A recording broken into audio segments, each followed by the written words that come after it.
ہمارے کیا اسباب ہیں؟ سمجھتے تھے ہر عضو کی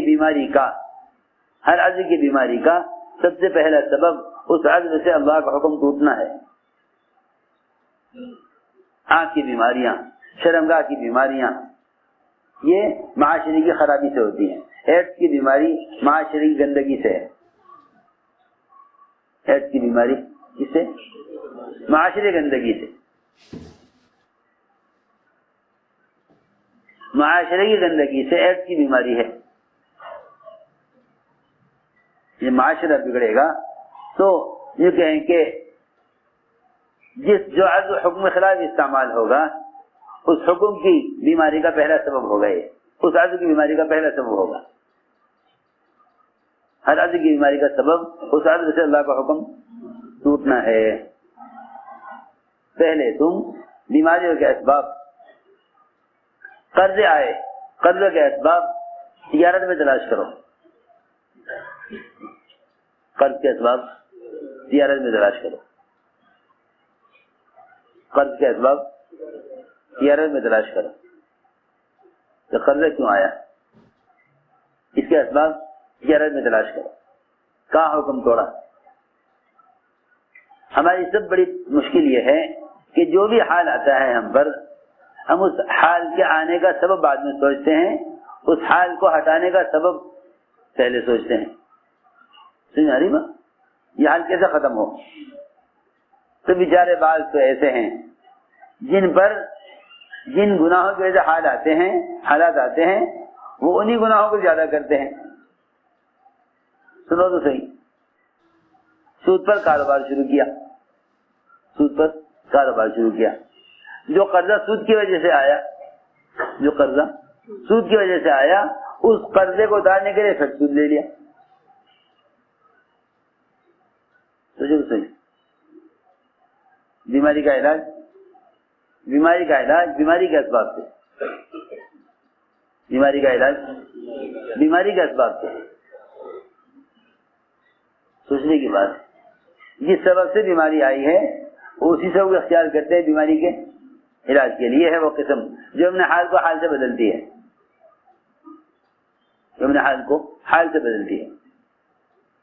حضور اکرم صلی اللہ علیہ وسلم نے عمل کی قوت سمجھائی کہ اللہ رب العزت اپنے بندے کو اس لیے مبتلا کرتے ہیں کسی پریشانی میں تاکہ وہ یہ دیکھیں کہ یہ اس سے نکلنے کے لیے کیا راستے اختیار کرتا ہے.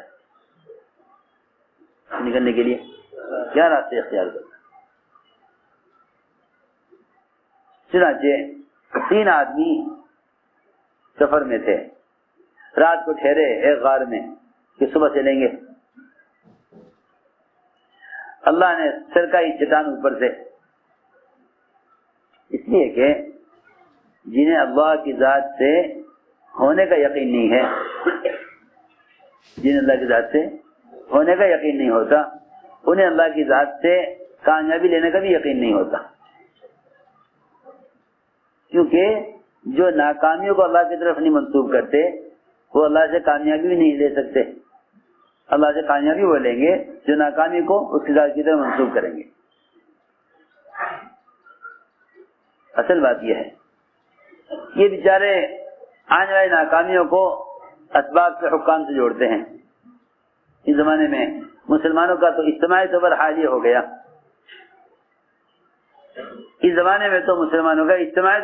ہو گیا، کہ جتنے حالات ان پر ان کے گناہوں کی وجہ سے آتے ہیں ان سارے حالات کے الزام حکام پر دھر دیتے ہیں. جب تک حکومت موافق نہیں ہوگی مسلمانوں کے مسائل حل نہیں ہوں گے. نہیں سوچتا ہوں میں نے کہ یہ بیچارے کیسے ناسمجھ لوگ ہیں، کیسے ناسمجھ لوگ ہیں. یہ بیچارے قابل رحم، انہیں بجائے اس کے کہ جہنم سے بچا کر جنت کے راستے پر لاتے، انہیں پر الزام لگایا ہوا ہے کہ بس یہی مسلمانوں کو چلنے نہیں دیتے. ادھر یہ کوشش ہے کسی طرح مسلمانوں کو عہدے ملیں، صدارت و وزارت ملے، ملکی اختیارات مسلمانوں کو دیے جائیں تاکہ مسلمانوں کے مسائل حل ہوں.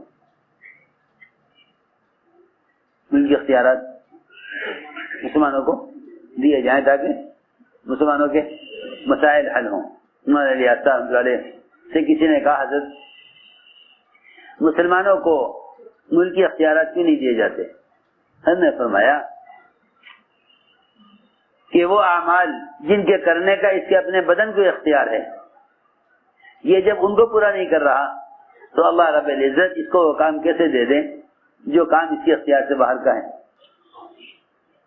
آپ اندازہ کریں، آپ اپنی بیٹے کو چھوٹی سی دکان کر کے دیں، چھوٹی سی دکان کر کے دیں دیکھنے کے لیے کہ دیکھیں یہ دکان چلا لیتا ہے یا نہیں. یہ کام اس نے صحیح کیا، نفع کمایا، دکان پہ جم کر بیٹھا، محنت کی، تو بھائی اس سے بڑا کام دوں گا. باپ کے پاس بہت بڑا کارخانہ ہے، بہت بڑا کارخانہ ہے، ملکوں میں اس کا سامان جاتا ہے. اس نے چھوٹی سی دکان کر کے دے دی بیٹے کو، اس دکان پر نہ بیٹھا، اس دکان پر نہ بیٹھا، یہاں تک کہ دکان بند کرنی پڑی، نقصان ہونے لگا. اب بتاؤ یہ باپ اس بیٹے کو کارخانہ دے دے گا کہ جب اس سے چھوٹا کام نہیں ہوا اس کو تو نے ضائع کر دیا، تو بڑا کام ادھر اختیار کا نہیں ہو تجھے کیسے دے دوں؟ یہ حال مسلمانوں کا ہے. چاہتے پہلے ہمارے ہاتھ میں اختیارات آ جائیں سر اسلام قائم کر لیں گے، سر ہم اسلام قائم کر لیں گے. اسی جارے کوشش میں سب کچھ چھوڑ کے کوشش میں لگے ہوئے ہیں کہ پہلے ہمیں اختیارات حاصل ہوں. اللہ رب العزت نے جس عمل کے کرنے کا بندے کو اختیار دیا ہوا ہے، اگر اس نے اس کو پورا نہ کیا تو اللہ رب العزت اس کے بدن سے باہر کے جو مسائل اور اس بدن سے باہر کے جو کام ہیں اللہ تعالیٰ اس سے اس کی مدد نہیں کریں گے. پہلے تم وہ تو کر لو جس کا تمہیں اختیار حاصل ہے. تو میں نے عرض کیا کہ اللہ تعالیٰ اپنے بندے کو ابتلا کرتے ہیں یہ دیکھنے کے لیے کہ اس مشکل سے نکلنے کے لیے کیا راستے اختیار کرتا ہے.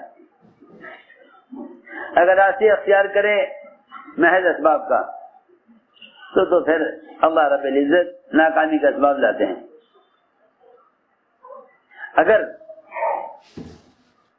یہ کسی مشکل سے نکلنے کے لیے اللہ کے سامنے صرف عمل پیش کرے تو اللہ رب العزت عمل پر سبب کے بغیر کامیابی لاتے ہیں. عمل پر سبب کے بغیر کامیابی لاتے ہیں. اور اگر اعمال کو چھوڑ کر اسباب میں لگا ہوا ہے تو پھر ان اسباب سے ناکامی کا اسباب لاتے ہیں. ان اسباب سے ناکامی کا اسباب لاتے ہیں. دیکھو اس روایت میں یہ تینوں غار میں داخل ہوئے، شیطان اوپر سے سر کی، اس کے اللہ کے حکم سے سر کی. یوں نہیں کہ دنیا میں جو کچھ ہو رہا ہے وہ تو خود بخود ہو رہا ہے، اس میں کامیابی لانے کے لیے اللہ کے حکم سے ہوگا. نہیں، ایسا نہیں ہے، بلکہ پہلے ناکامی کو اللہ کی طرف منسوب کرو، سمجھ میں آ جائے گا کہ اللہ ناکامی کیوں لائے ہیں. اللہ ناکامی کیوں لائے ہیں. یہاں تو اپنی اعمال کا خیال اس لیے نہیں آتا کہ ناکامی کو اللہ کی طرف منسوب نہ کیا. اس زمانے میں ہر ایک ناکامی کا الزام دوسرے کو دے رہا ہے. حکومت کا نقصان ہو تو پبلک پر الزام، پبلک کا نقصان ہو تو حکومت پہ الزام. انہی دونوں کے درمیان جھگڑے چلتے رہتے. پبلک کا نقصان ہو تو حکومت پہ الزام، حکومت کا نقصان ہو تو پبلک پہ الزام.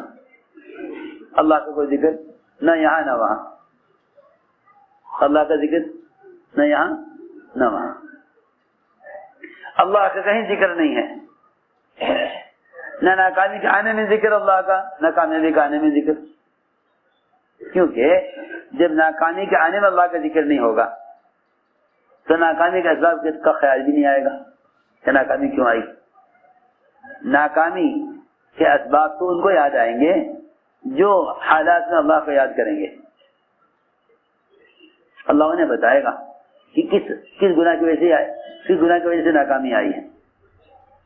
جو ناکامی میں اللہ کو یاد نہیں کریں گے انہیں ناکامی میں گناہ کبھی یاد نہیں آئیں گے. ناکامی میں اللہ کو یاد کرو، اے اللہ یہ ناکامی کیوں آئی، اللہ بتائیں گے فلاں گناہ کی وجہ سے ہے۔ چنانچہ چٹان کو ہٹانے کیسے؟ یہ تو ممکن ہی نہیں چٹان سے رک جائے۔ تینوں بیٹھ گئے سر جوڑ کر کہ دیکھو آج اس غار سے اگر تم اس موت کے کنویں سے اس موت کے منہ سے بچ سکتے ہو، ایک ہی راستہ ہے، ایک ہی راستہ ہے، صرف ایک ہی راستہ ہے۔ اللہ کے سامنے وہ اعمال پیش کرو جو تم نے اللہ کے لیے کیے ہیں اور دوسروں کے نفع کے لیے کیے ہیں۔ دونوں باتیں اس قصے میں، تم نے وہ کام کس کے لیے کیے؟ اللہ کے لیے کیے اور دوسروں کے نفع کے لیے کیے، بس۔ تمہارا ذاتی اس میں کوئی نفع نہیں تھا، تم نے وہ کام جو اللہ کے لیے کیے اور دوسروں کے نفع کے لیے کیے۔ اس زمانے میں ہمارے اعمال میں دو چیزیں ہیں، ایک تو اللہ کے لیے نہیں کرتے اور دوسرے ہر شخص دوسرے سے نفع اٹھانے کی کوشش میں ہے، ہر ایک دوسرے سے نفع اٹھانے کی کوشش میں ہے، ہر ایک دوسرے سے نفع اٹھانے کی کوشش۔ اللہ کی ذات سے فائدے اٹھانے کا سب سے بڑا ذریعہ دوسروں کو فائدہ پہنچانا ہے۔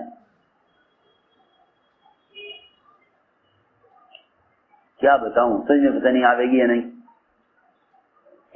عبادات سے بھی زیادہ، عبادات سے بھی کہیں زیادہ دوسروں کو نفع پہنچانا اللہ کے خزانے سے فائدہ اٹھانے کا ذریعہ ہے۔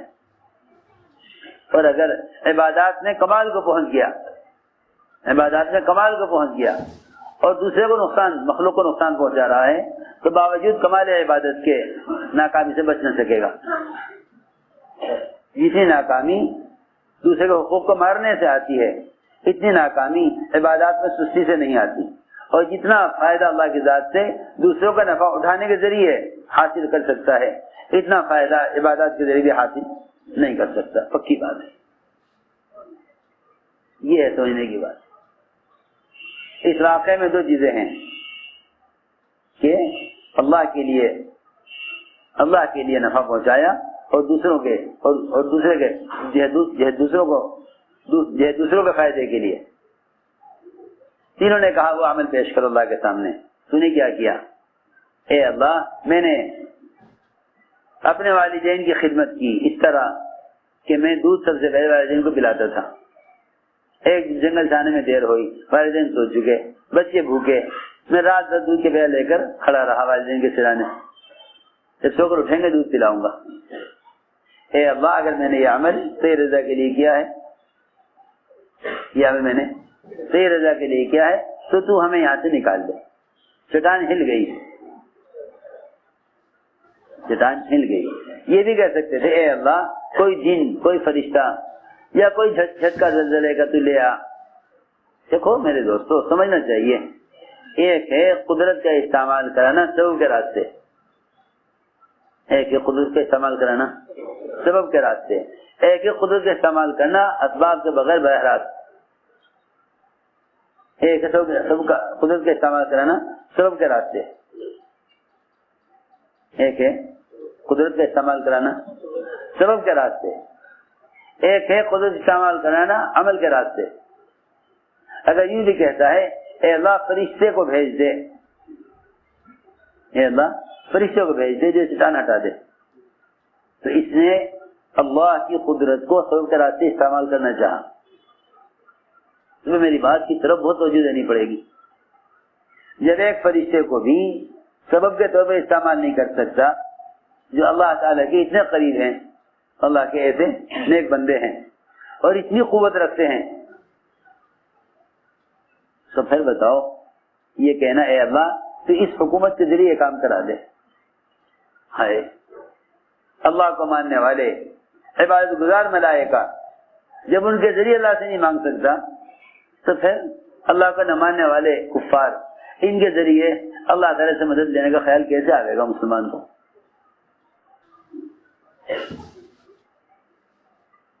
کیسی عجیب بات ہے یہ، اے اللہ اس وزیر کے دل میں ڈال دے کہ میرا کام کر دے،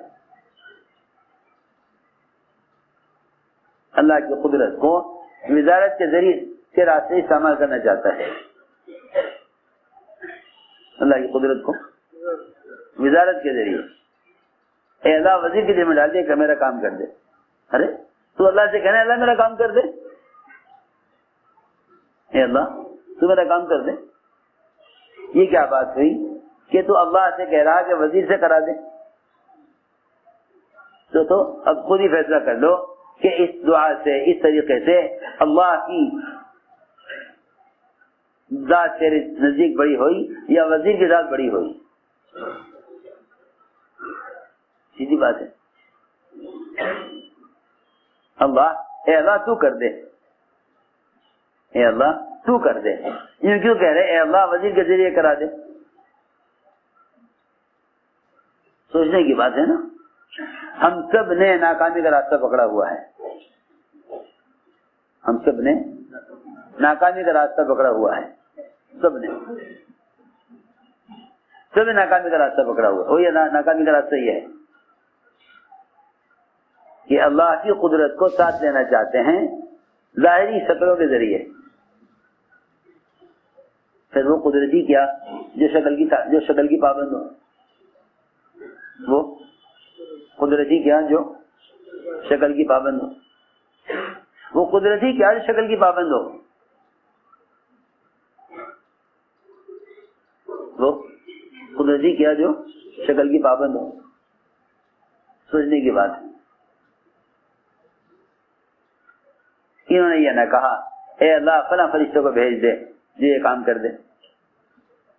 انبیاء نے بھی ملائکہ کو کہیں مدد کے لیے نہیں پکارا, انبیاء نے بھی ملائکہ کو مدد کے لیے نہیں پکارا, بلکہ اللہ کو پکارا. تو ملائکہ نے اللہ سے کہا اے اللہ تیرے نبی کی مدد کے لیے ہم جانا چاہتے ہیں. تیرا فلاں بندہ فلاں قلی جس کو ڈاکو قتل کرنا چاہتے ہیں تو مجھے اس کی مدد کے لیے بھیج دے. یہ کہہ کر آیا, یہ کہا آ کر کہ میں غلام ہوں ہر اس شخص کا جو اللہ کو بے چین ہو کر پکارے. لو فرشتے تمہارے غلام بن رہے